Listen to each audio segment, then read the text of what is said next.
the complete true story that inspired horror legends. In the United States of America, in the state of Wisconsin, in a small town called Plainfield, life was quiet, deceptively quiet. A town where everyone knew each other. Doors were left unlocked. Children played outside without fear. No one imagined that evil was living among them in silence. His name was Ed Gein. Edward Theodore Gein was born on August 27, 1906. He was the second son of George and Augusta Gein. When Ed was 8 years old, the family moved to a remote 155-acre farm outside Plainfield. The location was isolated, rural, and cut off from the outside world. Ed's father, George, was a violent alcoholic. He struggled to keep a job. When he interacted with his sons, it was often with his fists. He beat both Ed and his older brother Henry, sometimes striking Ed so hard in the head that his ears rang. But the true source of fear in the household was not the father. It was the mother, Augusta Gein. Augusta Gein was deeply religious to the point of fanaticism.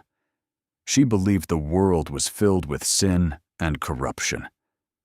In her mind, all women, except herself, were immoral, impure, and instruments of the devil. She warned her sons that sex and temptation were everywhere. She forbade them from having girlfriends or friends. She claimed modern women's fashion, short skirts, makeup, were signs of the coming end of the world. If Ed tried to socialize, Augusta punished him emotionally. She screamed in his face that he would burn in hell. Ed loved her, and he feared her, to an extreme, unhealthy degree.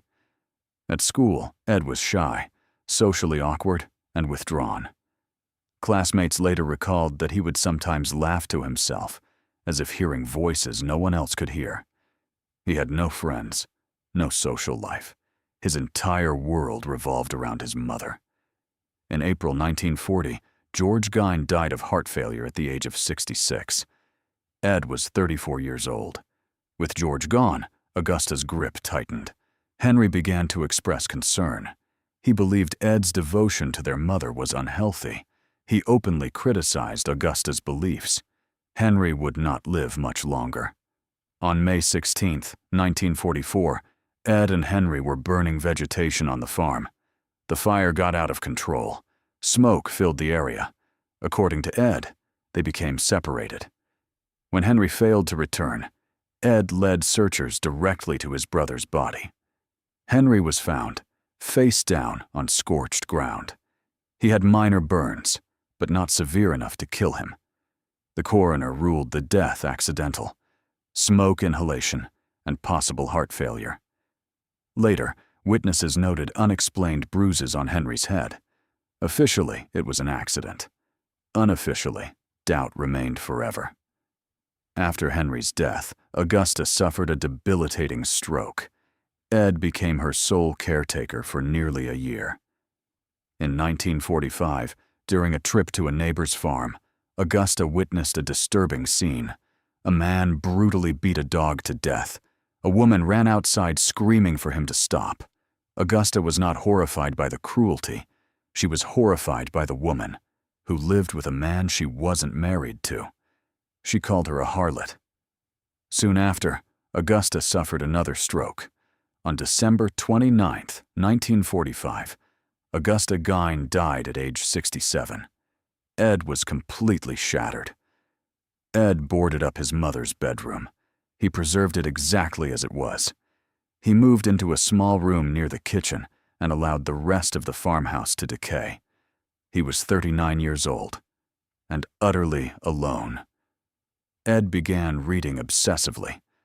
Books about death, anatomy, Nazi atrocities, human experiments. He became fascinated with cannibalism and myths of people crafting objects from human skin. Neighbors still viewed him as strange, but harmless. He worked as a handyman. He even babysat children. But behind closed doors, something horrific was growing. Ed subscribed to the local newspaper. He studied obituaries.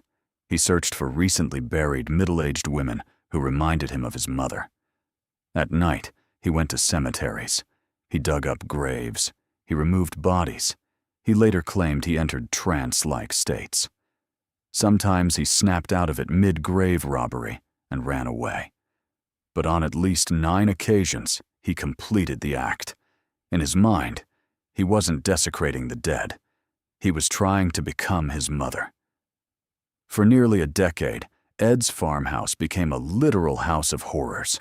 Human bones scattered around the property, chairs covered in human skin, bowls made from skulls, masks made from faces, gloves made from skin, a belt made of female nipples, a lampshade made from a human face. His ultimate goal was to create a full woman suit out of human skin, so he could wear it and become his mother. On December 8, 1954, Mary Hogan, a 51-year-old tavern owner, disappeared. Blood stains were found. A .32 caliber cartridge lay on the floor. But there was no body. Ed later said, "She isn't missing. She's at the farm." People assumed it was a morbid joke. It wasn't. On November 16, 1957, Bernice Warden, a respected hardware store owner, vanished. Her son, Deputy Sheriff Frank Warden, found the store in disarray. Blood on the floor. The cash register overturned. He remembered Ed Gein had been in the store the day before. A receipt for antifreeze, written in his mother's handwriting, was made out to Ed Gein. Ed was arrested that evening without resistance.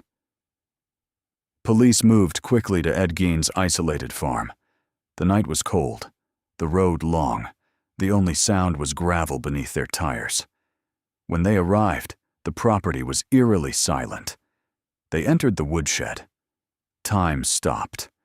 Bernice Warden's body was hanging upside down from a ceiling beam, decapitated, gutted, dressed out like a deer.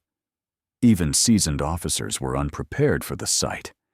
Inside the house, the horror multiplied. The case exploded into a national scandal. Newspapers filled with headlines.